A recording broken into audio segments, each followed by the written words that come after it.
welcome down to episode 152 of the Down South Photo Show with me, Brendan Wade, here in Ocean Grove, Victoria, Australia. And the guy on your other screen or in your other ear, if you're listening to the show, it's Cam Blake in Hobart, Tasmania, Australia. Hello, Cameron.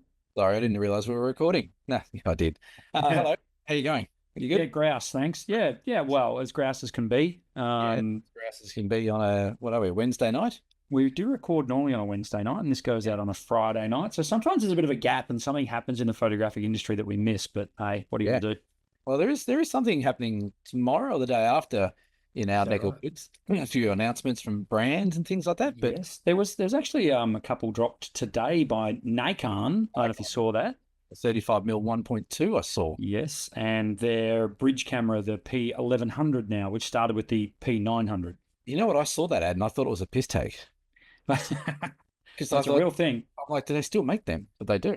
They're actually quite a popular camera for a lot of Twitchers use them. But the thing for me is it's a heavy. Hey, look at us doing a tech talk thing straight off the top. But yeah, why not? They're heavy. That's the thing that I don't really go for. They're quite weighty. But I guess what do they got, like an 1100mm lens on them or something? So it looks like because they're the camera from like the 2000s, 90s. When you see a new one of those come out, that's why I thought it was a piss take. They look ridiculous. Yeah. They're huge. They are big. It's like a camera. So there's a bit of skullduggery going on in terms of how they achieve that level of zoom, which they don't tell you about in all the marketing. You have to do a bit of a camera buff and know what's going on. And that is it's a small sensor. So it's cropped. It's a heavily cropped sensor, which gives you a multiplication effect. So full frame equivalent, it doesn't always stack up to the amount of zoom that they tell you. Having said that, it's a pretty cool camera. It's got a decent enough zoom. It sounds good. It sounds really good. It helps their marketing team, I think, more than anything. Yeah. And God knows they all need help these days, the marketing teams. They do. The image stabilizer on it's actually quite good. There's photos, and I'm sure they'll do it to market this one because they do it. So they released the P900, geez, I want to say, it's got to be a decade ago. And then the P950, then the P1000, now the P1100. And pretty much every time they market it, there's always a photo of a crater on the moon. Right. So that's shot handheld. Yeah, you know the drill. And from the International Space Station. Yeah, I used to joke when I was selling that camera that you could actually take a photograph of Neil Armstrong's footprint. Hey, funny talking space. Here you go. This is a weird show already. Hey, have a beer. I saw something today about the telescopes that are out there flying around the universe, getting photos and collecting data. There's one and that sort of stuff. Yeah, at the moment, there's one that sends messages back. It takes about 23.5 minutes for the messages to come back and vice versa. It's at 27 billion kilometers away from us at the moment. Wow. Which is one light day. Oh, that's cool. Yeah. I had to read that a few times. I'm like, surely that's a light year. I'm like, no, one light day. Yeah. That just gives you a scale of that universe, our universe. Oh, don't get me started. I love this kind of stuff. And when you try and work out just how big, well, you don't bother. Because you just can't. The human brain isn't designed to cope with that kind of scale. We got taught something at uni years ago. On one of the professors talking about distance and stuff like that, and he got a piece of A4 paper and got a pencil and just went dot in the middle. And he said, now, if you catch the train out to your home 30 kilometers away and do another A4 piece of paper and a dot there, he goes, that's the moon. And I'm like, oh, that's okay. Like in that sort of scale, I'm like, wow, that's pretty impressive. So yeah, it's pretty crazy stuff. But where does this speck of a photo show in the middle? I feel like I've already seen it. Well, I guess we can talk about that little meeting that we had, but we'll come around to it. Formalities first. We've just gone straight into it. We should circle back to it. Thanks everyone who's liked, subscribed, and followed the channel over the last little bit. Thanks for kindly allowing us to have a couple of weeks off, which was used wisely by both of us. We had a bit of downtime, which was awesome, which we'll talk about as well. It was cool. So we have surpassed the 1,200 subscriber mark, which is amazing. Thank you so much for everyone who's helping us out there for subscribing. There's a little subscribe button down there where you can ring the bell and share. You know how it all works on YouTube these days. If you're listening to the pod, head over to our YouTube channel. You can see our ugly mugs and, my ugly mugs, but I'll speak for myself. And join in on the fun. So we have a little bit of homework to tend to. We had our January comp, because this is our first podcast back after January. Our January comp theme was mountains. And Cam, because it's your turn to give away something, I'll give you it is your turn. I will allow you to do the honours. Well, yeah, there was, I didn't actually count how many entries there was, about 50, I think, or so. There was quite a few. And mountains, like we said, it was a bit open, but most people sent through some pretty cool epic mountain shots. We both had a look through them all, and we both came to the same winner pretty much at the same time, didn't we? And we did. Yeah. It was a beautiful shot. Maybe it's a little bit Tassie biased, but it's a beautiful shot of Mount Roland. And the winner was David Oldendorf. There it is on the screen now. Picture on the screen wherever it is. David does some incredible images. David is quite the talented photographer. I think we're going to, I just said before, I think we're going to have to ban him because every image he puts in is a little bit good. But there are some other great shots. Laura Munsey had some great shots. Sharon, friend of the show, had some great shots. Absolutely. There were some really good shots in there.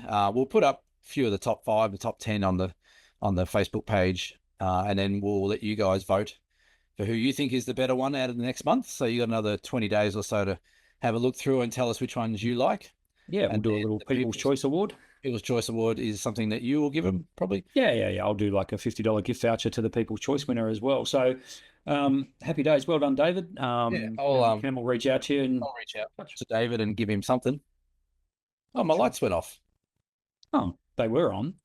Well, that's shit. They're meant to last 30 minutes. Radio. No, don't buy from Nova Lights because they're crap. Should we blame Jeff Bezos for that one? Or is that... They're remote control. Do they go back on? Maybe they will. See, technology. Maybe they'll come on randomly during the show. Look, I thought I had it all worked out. We're going to get feedback about that now. No, that's fine. Good. Feedback's great. So the downtime, which will lead into photos of the week, because we don't do backgrounds anymore. We now do photos of the week. For those of you who have missed the show for a little while, we now do a photo of the week. I'm going to start with mine. There it is on the screen there. I spent a bit of time down on fabulous Bruny Island, Cameron. I mean, there's no other word for it but fabulous. It's a great spot. Not so much from a photography point of view, because it's incredible as a photographer's location. But this time around, this was a family holiday for me, a genuine 6 days off. Down in your neck of the woods, Cam, down in Tassie. Caught up with you on the last day in Hobart for breakfast. Thank you. That was pretty cool. That was entertaining. I enjoyed that breakfast. My kids, they've become circus clowns around you. I don't know what it is. I love your kids. It's the challenge that you and I need. They've got to the age now where they can give it back as well, and I love that. It's just you fire the bullets and they come back twice as quick. I love it. Can they ever? But the photo up on the screen is from the, I'm going to pronounce this wrong, the Pentecote tour. Pentecote's boat tour, which I had designs to do and I wasn't sure, and I messaged Cam and he said, just bloody do it, mate. You'll love it. And really glad we did, for a number of reasons, not least of which is the amazing facility that they've got at Adventure Bay. How good is it? Even just being there was really cool. It's a fantastic space, a great restaurant, and they got this gift shop and all that sort of stuff, but just a brilliant building overlooking the beach there. Get out of town. Well, the guy at Pentecote, who's Robert Pentecote, he's won every tourism award you can think of. He's won everything, and he's a lovely guy. I've met him a couple of times, and the very first time I met him was on a bit of a tourism junket with a good friend of the show, Chelsea. And he introduced himself and he said, have you got any questions, mate, about tourism or getting your business set up? I love what you're doing. Reach out anytime you want. It's just a real, genuine, lovely guy. And they do an amazing spot. But that big facility down there, the rumor has it that he went to the Tasmanian government and said, look, there's not much down here on Bruny Island in way of restaurants for big numbers of people. We're finding it's hard. A lot of people are asking for it. Could you maybe start building something? And I think they said, no, we're not really interested.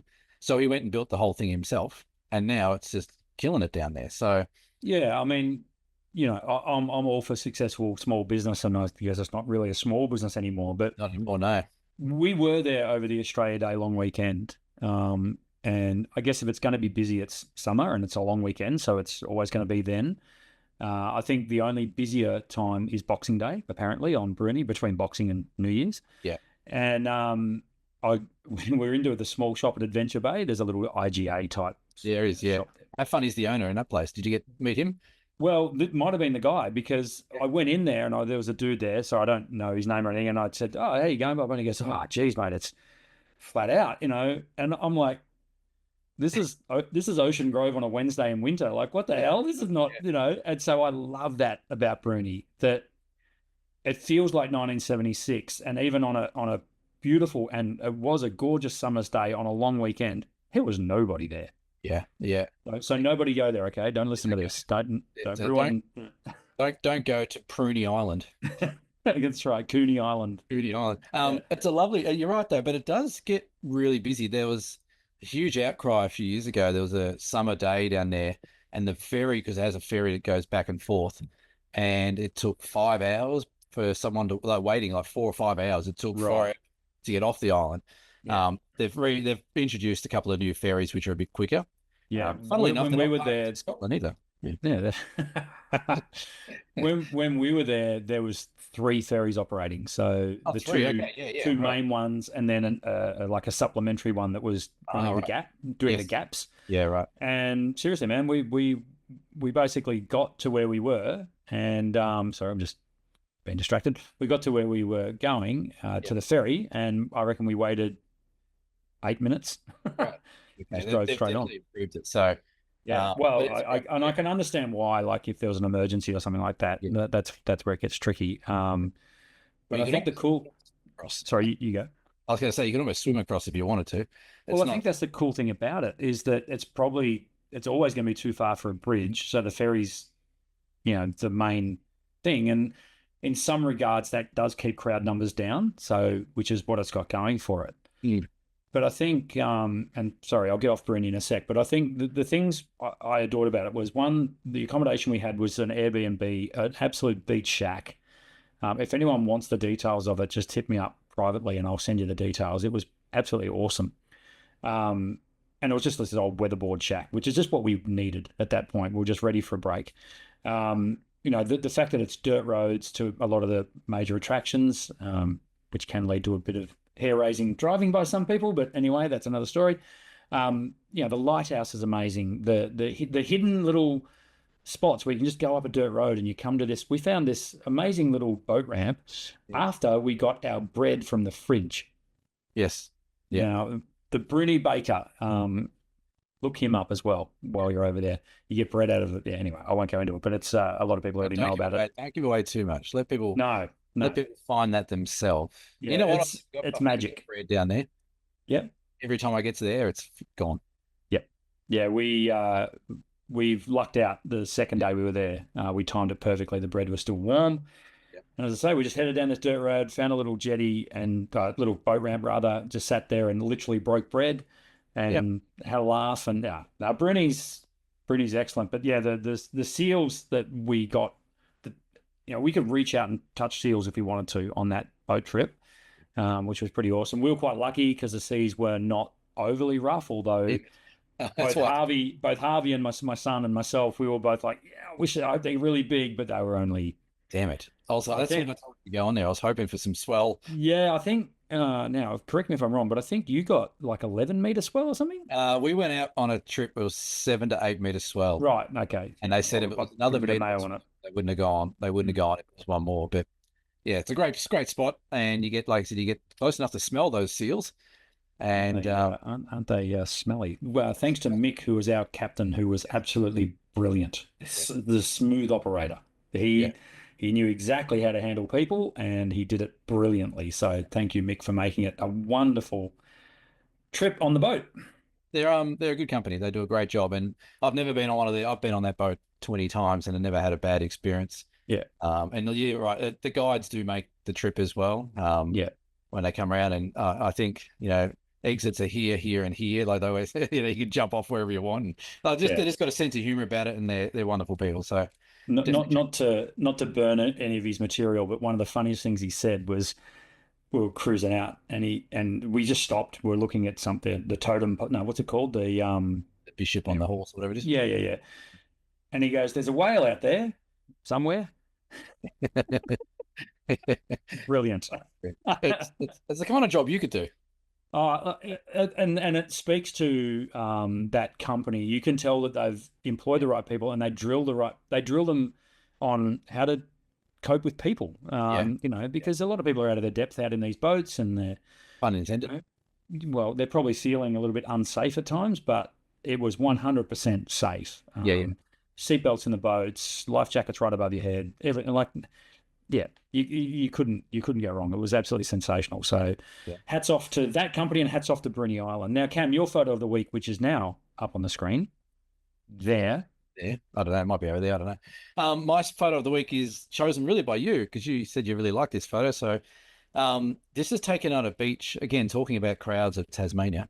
So this is on the weekend up at a place called Hellier, which is up near in the Tarkine region, up near Stanley. I was up there doing a bit of a secret squirrel shoot for a clothing brand that apparently I was modeling for. Make sure they're not going to sell much, I think, if they do that. But I was up there for 2.5 days with a couple of guys, Matt and Harrison. Had a really great time. We had lots of laughs. It was, I told you where within the first minute, there was a few phrases said. I'm like, these guys are going to be fine. We're going to have They're on your wavelength straight oh away. my God, they'll certainly together. And we had a lot of good times, but we got this shot on the first morning. We went down there and I had to choose the locations of where to go for this shoot because they didn't really know the area that well. And that's a bit nerve wracking when you try, they got this big production, they got to perform and they got to get shots and video and you go, let's go here and let's hope. But we got everywhere we went was just cracking locations. And within the first 20 minutes of being at this location, it was like, holy shit, look at this light. And they got excited like we do. They were running around. There was drones going up. There was video cameras. There's stills. They're making me walk through these sand dunes and stuff like that. But as we're doing that, they said, look, make sure you get shots while you're here because we'll probably use them in the promo as well as, the stories about you and the photographer wearing this clothing outfit. And then we'll put your photos to it as well, along with what we do. So there was a little bit of pressure, but when you get light that's just smashing like that and you get these beautiful ripples in the sand, I literally took this one in between takes. I was just standing there and they were just, funny enough, one of the cameramen was about to walk through. I said, if you walk through that thing, I said, we're done. And he stopped. And he's like, he goes, oh, yeah, absolutely. So I took a couple of shots with the green little tuffer grass and stuff like that, and it just worked. So, You nearly had your own comp stomper. it nearly did. But then we went, we got some great shots. Walked up a couple of mountains, which I probably shouldn't have done in all reflection, but got some great shots and got some really great light. So, and I saw some of the footage they were doing, and by God, video is a different story to stills. Oh yeah, it is. Same sort of principles, but completely different way of applying it. So I saw one shot where they had me walking, well, it was a beautiful sunset with my tent set up and everything like that, and they had me walking sort of along this ridge line where the tent was, but I was completely silhouetted out. And it just had me out of focus walking through with all this amazing light behind. I'm like, geez, that looks good for me. I even, Obviously knew what they were doing. Couldn't see my face or anything, but that's, so yeah, I don't know when that comes out. That's hopefully coming out in the next few weeks, which I'll have access to. And I'm sure we'll share it around. Maybe tap it on the end of this. Do you need my clothing size or? Yeah, you're about the same as me, aren't you? Well, probably a little taller, but that's fine. I want to talk about this photo that you've got up on the screen here. I was looking at it because when you showed it to me the other day, I'm like, right, that, and I'm not pissing in your pocket. I don't need to. That is one of the best photos you've taken, in my opinion. And the reason I say that is, and I was trying to work it out. I'm like, why do I like this image so much? And I think everyone's seen photos of sand ripples before, right? Yeah. I'm struggling to remember a photo of sand ripples with that color gradient. Yeah. Yeah, that's what makes me as well. Yeah, where you've got the darker sand on the top of each ripple. Yes. And a gradient falls back to sand color, if you like. Yeah. So can you tell me where that is, where that photo's taken exactly? Yes. Not exactly. Don't give all your spots away, but, in the region. It's up near Stanley. So okay. Little mountains in the background is Rocky Cape National Park. Yep. And I was the same when I saw these ripples. I'm like, wow, they're sort of orangey. Yeah. And then they go into that sort of fine yellow sand. And I'm like, they weren't wet. It was just something had happened where it just obviously got a color through it. It may even be the surrounding rocks, or maybe it's a bit of granite that's turned into sand or something like that. But there was a whole series of shots here with these sort of ripples that were really different. So, but the way, and someone can comment below if they know the answer to this, but the way that the darker color is sitting on the top of the mini ridge lines of those ripples, I'm just wondering what phenomenon sort of causes that. So if anyone knows, let's to do that, like sort of push them all up. Yeah. Well, you had a couple of people, and a few helpers. But yeah, you're right. It's a bit of a unique shot. But yeah, it was just one of those mornings. Like I got so many shots um, out of that little shoot there. We were there for about 2 hours. Yep. And the sun came up, and it's funny. I felt really good about the way I did stuff because you sort of, you sort of claim to know what you're doing. And they said, oh, let's get all these shots before the sun comes up. Once the sun comes up, we're in a bit of trouble here. I'm like, once the sun comes up, you're going to get all these beautiful ripples really standing out. And it just took off again. So it was nice to know that I knew what I was doing. Well, you do. There's a bit of experience there. Yeah, a little bit. Nah. Awesome shot. Love it. Just because, again, we haven't been on air for a couple of weeks, I just wanted to back over a couple of things that we did back in January. One of them was our one-day workshops. I don't think we've spoken about these since we did them because our timeline is all messed up. But I just want to say thanks to those who came along to those one-day workshops. They are one of the coolest things that Cam and I get to do, not least of all because it all happens in one day and it's over relatively short space of time. It happens to be in my own backyard, which I love, and I love showing off this area here. Yeah. We got once again, we got some almost too good conditions. Yes. Particularly, I think day one was okay because there was a bit of cloud cover. Yeah. Day two, it just got really tough because we had a gorgeous blue sky day here on the Bellarine Peninsula. And yeah, just blue sky, basically horizon to horizon, which made it a little tricky because we start the workshop at about 2:00. We call it a one-day workshop. It starts at 2 p.m., but it does go beyond sunset. And at this time of year, the sunset is around 9 p.m. here. So it is a big day. It's still 7+ hours. But yeah, like the first location point, Lonsdale, and I know you love going there to take photos as well. Yeah. That just never fails to deliver. We could literally run the whole workshop there for the day. Yeah, I think we've spoken about it. Next year we might change it up a little bit and do something a bit different. But the weather was great. Like you can't complain about the weather, but for photography, 2:00 in the afternoon, you've really got to pull some tricks out of your bag to get some shots. And that's like black and white, or maybe just sort of cropping in a bit more and keeping that harsh light out a bit, and which is all good for learning. And people come along certainly see things differently once we point them out. Yeah. But yeah, we'll maybe mix it up next year. But it's always fun. It's like you said, it's a kickstart to the year and gets our camera. At least you get your camera out for in January, which is good because you don't generally get it out in January. No, you're right. I don't.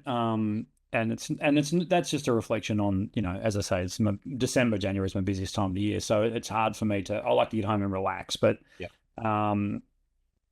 it did get me. It gets me back in behind the lens. And of course, since then I had the Bruny trip, which was great because I took camera gear down to that as well.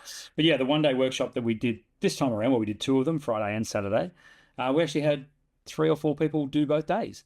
Yeah, we did. We had a couple of return customers, which was fantastic. Yeah, they got a lot out of it because they didn't need to sort of listen to us rabbit on again. They could just go and get the photos. So and they knew like it's a carbon copy day, so they knew where we were going to go.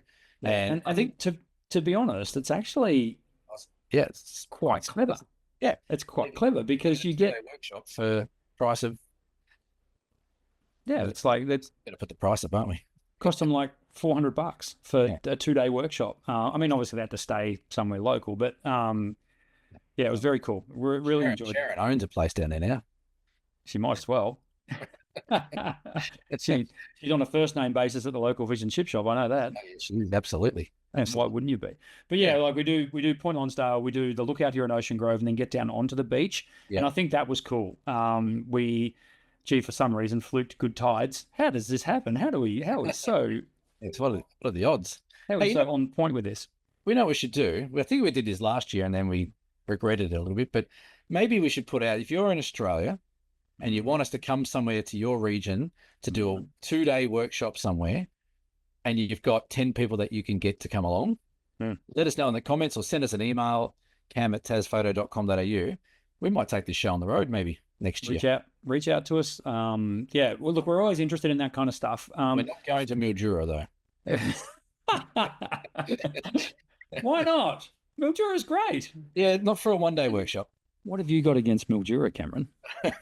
I love Mildura. It's full of oranges. It's great. That's right. It is. It's very, very good. And it's got let's like a 2 or even maybe a 3-day workshop, like a little weekend sort of masterclassy sort of thing. Are we making up stuff on the fly again? Yeah, just talking complete shit and just seeing if people will bite. Pretty much. Well, I mean, Would you? Sunshine Coast is nice. I was going to say I'd go to Queensland for a weekend, or the Blue Mountains for a weekend, or something like that. But South Australia, a weekend, WA. 2 weeks anyway. WA is a bit of a stretch. No, let's be a 3-day one. Hey, and New Zealand, sure. All right. Hey, look, if you want us to go to Italy, or we get a bit silly now. America, if you want us to come over for a weekend to your neck of the woods in America or the UK, just yell out. Yeah. Sponsored by Thomas Heaton, he'll come along. In all seriousness, though, and no one else pumps up our tires, so I'm going to.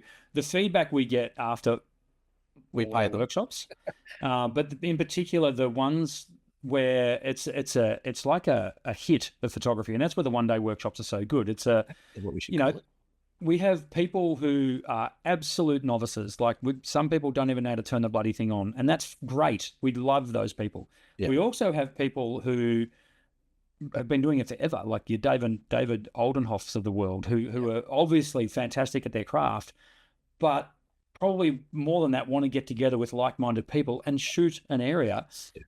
But we also get to point you in the right direction as well. So, and at the right time. So that's where it's a lot of fun. And we really enjoy doing it.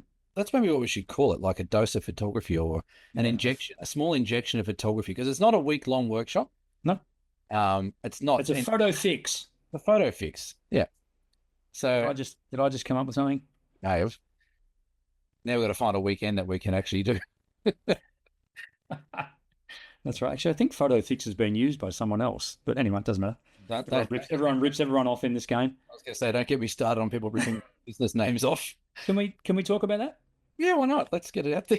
No. The floor is yours. I think it's important. You can get this out to an audience so that people understand. Right. Yeah. Okay. That's very legally minding of you. That's so right.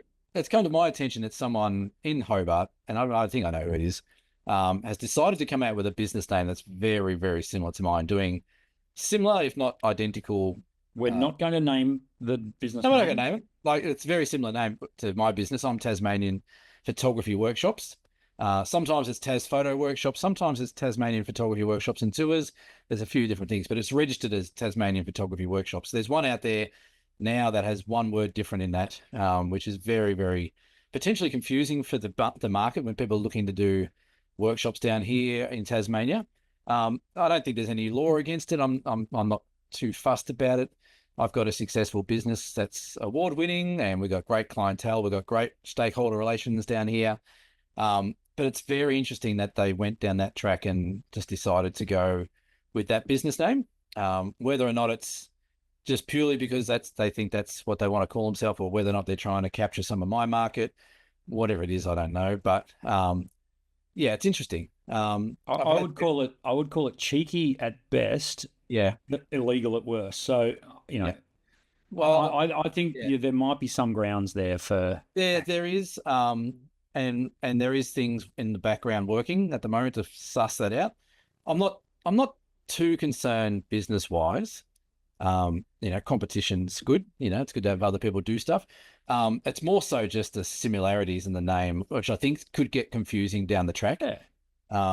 Like I said, I've won gold and bronze awards and tourism awards down here as Tasmanian Photography Workshops. People may Google that and it comes up with the other person's business name, and automatically there could be that, relation made, which is not accurate. So I put something out on my page today just saying we're not associated. Wish them all the best. Good luck.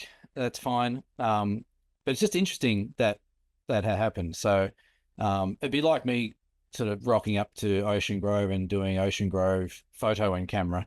Yeah, no, that absolutely, and that's why I say I think you need to look a little closer at your rights in this case, because the name is ridiculously similar.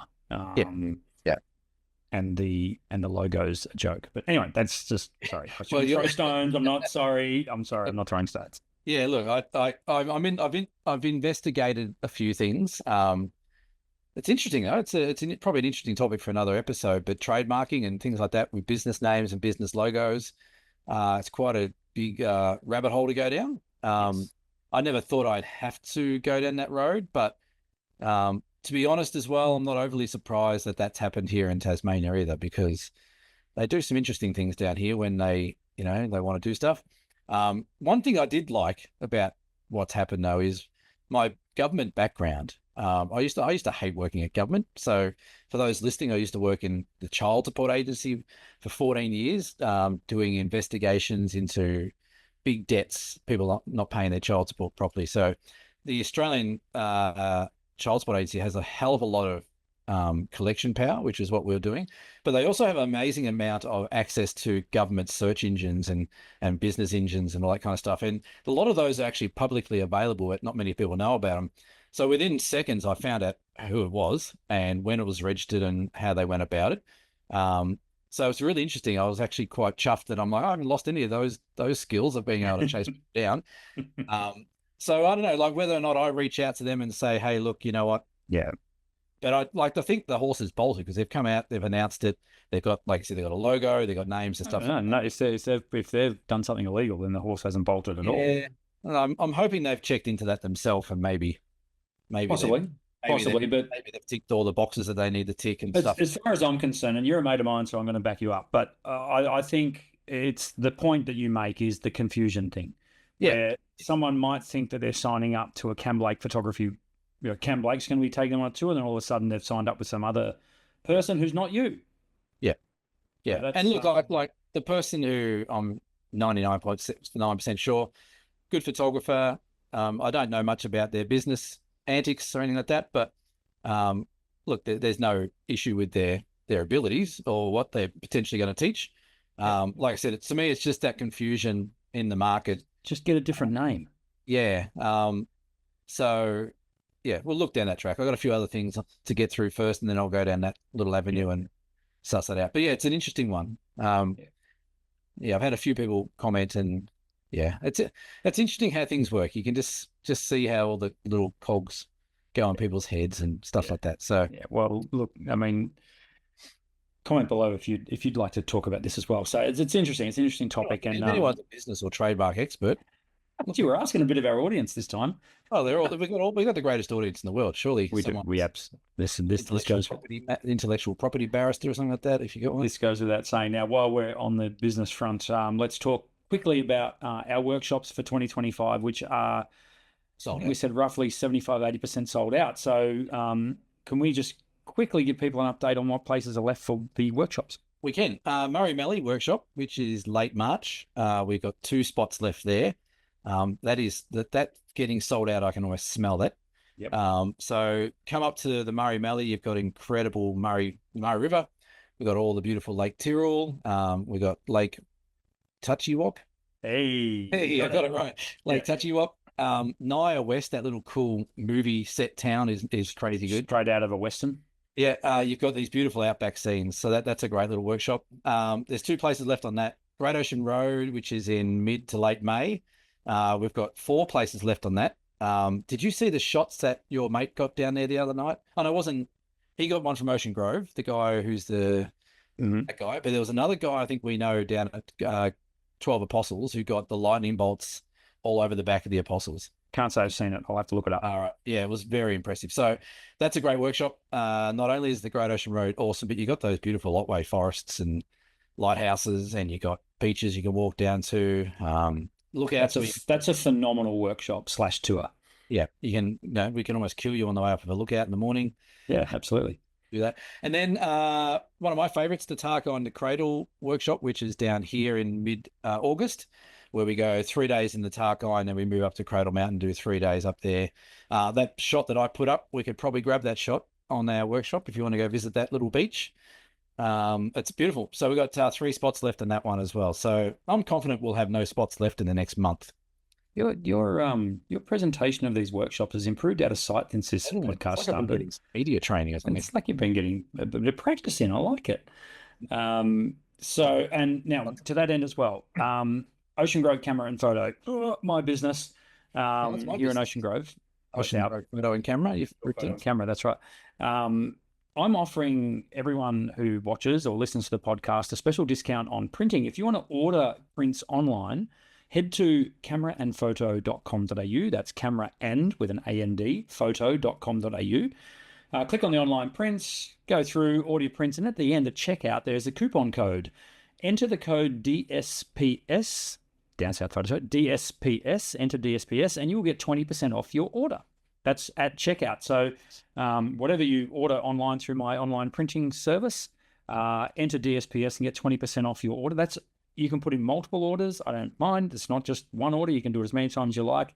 You'll get 20% off right through the end of February. So about 3 or 4 weeks to go, and you can check me out. We ship Australia-wide. Sorry, we don't offer worldwide shipping at this point, but that may change if we get people interested. But Australia-wide shipping is included. What about New Zealand? Sure. Would you ship to there? Oh, well, we over here on the West Island, we can ship to New Zealand. Jeez. All right, thanks for tuning in, all the New Zealand people. That's great. See who we are. I like it.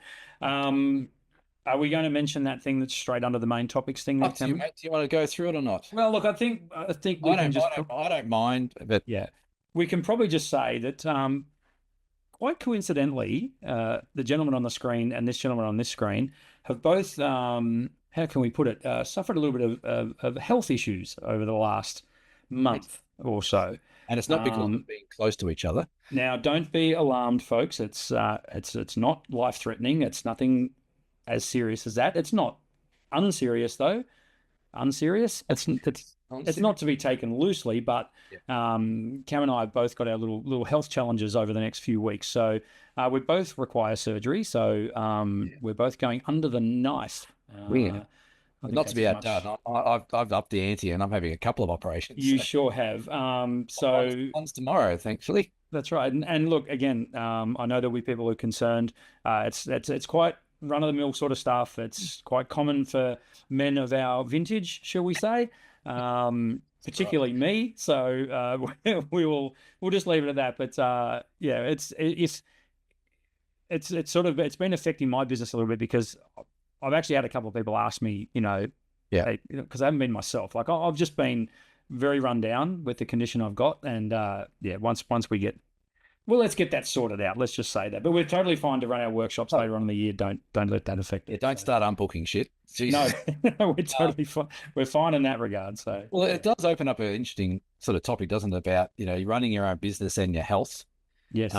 Like if anything, we're both quite lucky for it to happen this time of year when we're maybe not in the midst of all our crazy times. That's a very good call. Yes. Yeah. So like that's good. And like we both try and stay fairly healthy. I'm blaming mine on the customers, to be honest, because I've been lifting super heavy bags in and out of cars, and that's caused one of the problems, I reckon. So yes, if you think we're loading your bags into your car on our workshop, think again. You're doing it yourself. I'm almost certain that was the cause with a certain customer in particular. But anyway, that we won't mention that any further.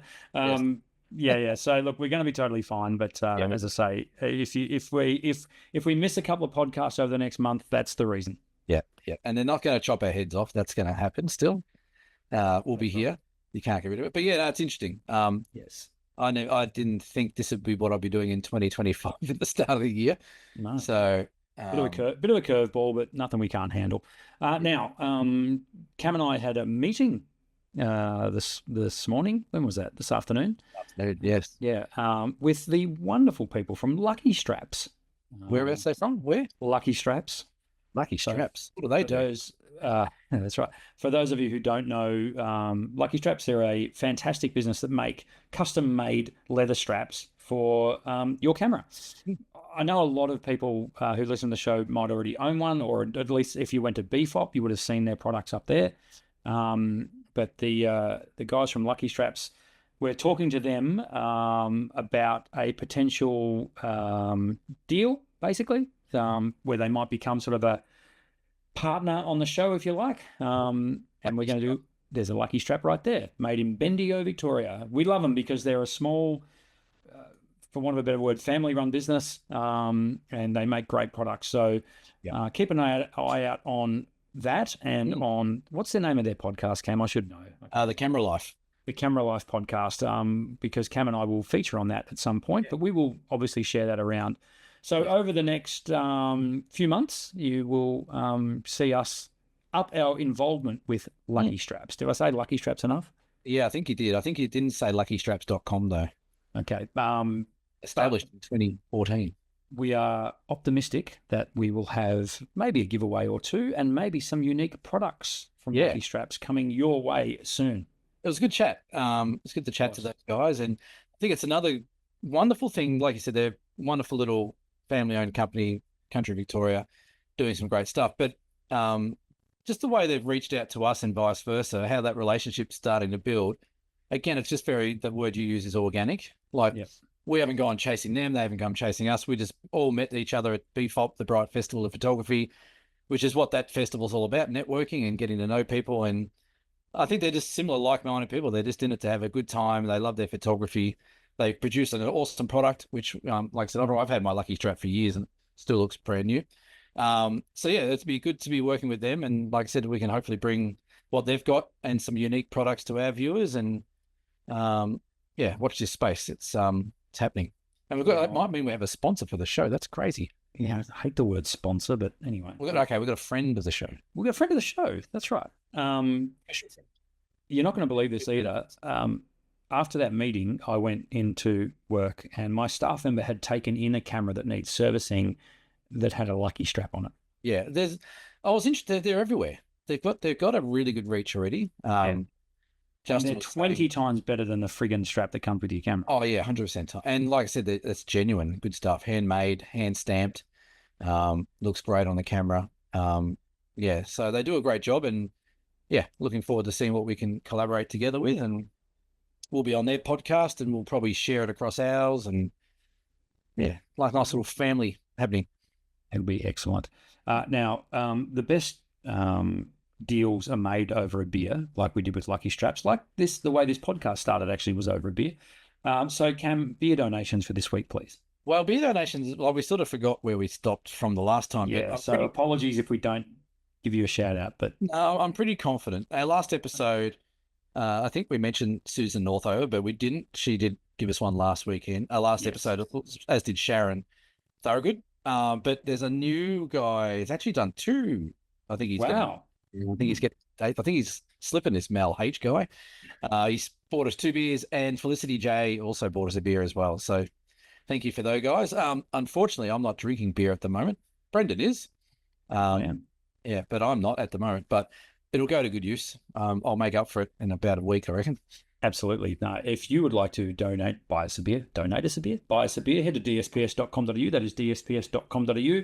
Look for the buy us a beer logo. You can buy us a beer, you can buy us both a beer, or you can buy us a box of beer. So jump on. That's a great way to support the channel. If you want to buy us a factory, we'll make it ourselves. Sure. We can organize that. So a little bit of homework for our listeners.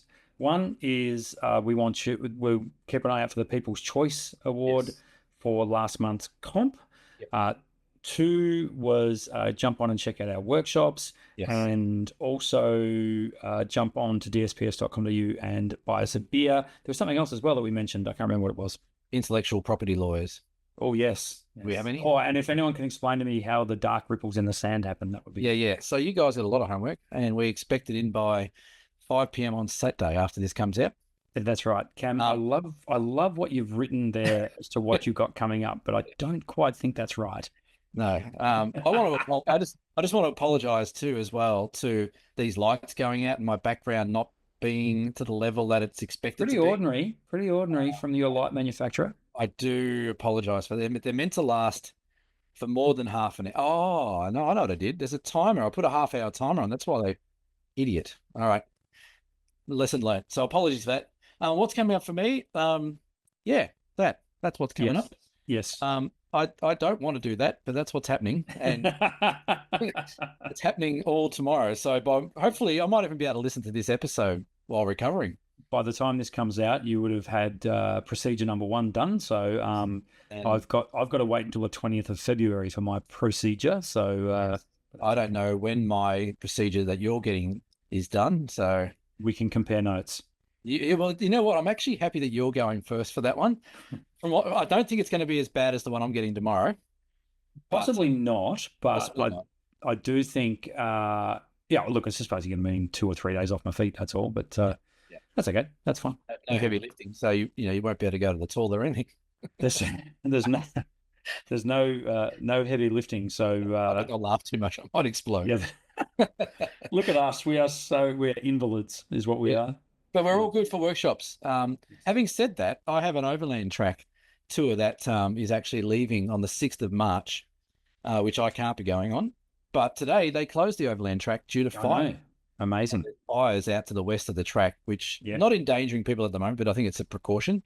Yeah. So yeah, I'll be running logistics from home base on that trip. Yeah, But I'll right. be up and running in the next few weeks. It'll be pretty well, it's that time of year where it's dry everywhere, but I happen to have a daughter in your neck of the woods at the moment who Oh, she's not going near the west coast because they're on fire. she is not right now. She's very safe and sound. She's got all the apps and all that sort of stuff on her phone. So Has we the kitchen know. broken? Say that again, sorry. Kitchen broken yet? Well, no, it's running like a charm. So Yeah. you'll be disappointed to know. But yeah, no, she jumped on the Spirit of Tasmania on Sunday, and off she went van lifing around Tasmania. So half Yeah. her bloody luck. She'll have a ball. At this time of year, the crowds are starting to back off again now, which is good. Yeah. So Yeah. if she's coming down the East Coast at the moment, then that's perfect. She will fall in love with the East Coast. She's a bit of Yeah. a coast girl, so Well, she got her first taste of the Bay of Fires today. So yes. she's like, yeah, pretty cool. So That's yeah, it's all very exciting. So always she's fun. months. Yeah, cool. Very cool. The West Coast, yeah, it'll be good for her, and we've got some stunning beaches on that East Coast. Like the Bay of Fires is just magic. Ridiculous, absolutely ridiculous. Particularly this time of year when you can have a swim as well, and it's quite nice. Yeah. The other cool thing I like about the fact that she's in Tasmania is there's a lot of, and I hate the phrase grey nomads, but there's grey nomads down there with caravanning around and that sort of stuff. And she's already had a couple of people, take a shining to her because she's so young and what she's doing, and it's pretty cool. And she's got some sort of surrogate grandparents already, sort of keeping an eye out for her, which makes me happy. So She got an uncle down the road. that's right. Cam's just there, so all good. No way from him. Yeah, no, so it's all very exciting stuff. Anyway, that's probably it for episode 152, unless you've got anything to add, Mr. As he looks at the top of the run sheet to see what episode it was. Actually, you betcha. I get it wrong every time, so No, I'm done. I'm going to get my scrubs on and get cracking. all the best to you for that. As I say, when this comes out, you've already gone through that, so Yeah, I'll give you blow by blow if you'd like on the next episode. hopefully you're not half the man you used to be, so to speak. This has been episode 152 of the Down South Photo Show. We will see you for episode 153 in the very near future. Bye for now. See you guys.